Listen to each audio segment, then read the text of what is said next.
বিয়ের আগে ছোটবেলায় আমি মাটির হাঁড়ি কড়াই নিয়ে খেলতে খুব ভালোবাসতাম।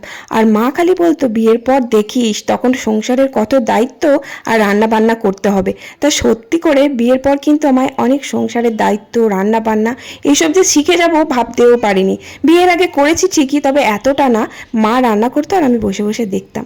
সত্যি করে মেয়েদের বিয়ের পর জীবন কিন্তু অনেকটাই পরিবর্তন হয়ে যায়, কত দায়িত্ব নিতে শিখে যায়। যে মেয়েরা কখনো খুন্তি অবধি ধরেনি তারা কিন্তু শ্বশুরবাড়িতে গিয়েও রান্না বান্না সব শিখে গেছে, যেমন আমি খুন্তি ধরেছি অবশ্যই, রান্না আগে করতাম। আমার রান্নার শখটা আগাগোড়ায় ছিল। আমার রান্না করতে ভীষণ ভালোও লাগতো।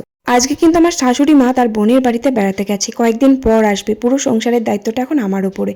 তাই একটু সকাল সকাল ঘুম থেকে উঠে আমি কাজকর্ম সেরে ভাতটা বসিয়ে দিলাম।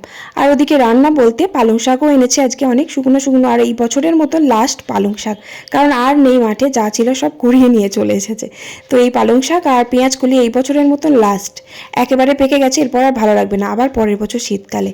যাই হোক, পালং শাক চচ্চড়ি করলাম বড়ি ভাজা দিয়ে, আর পেঁয়াজ কলিটা আলু দিয়ে ভাজা করলাম। আজ আবার তাড়াহুড়োর মধ্যে চুনো মাছ নিয়েছে, চুনো মাছগুলো বাছতে অনেকটা সময় লেগে গেল। চুনো মাছের ঝাল চচ্চড়ি আর একটু ডাল করলাম, ব্যাস।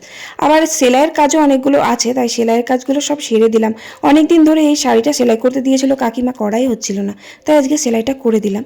তারপর জামা কাপড় কেচে স্নান করে খেতে বসলাম। ভিডিওটা ভালো লাগলে অবশ্যই লাইক করে দিও। চলো টাটা।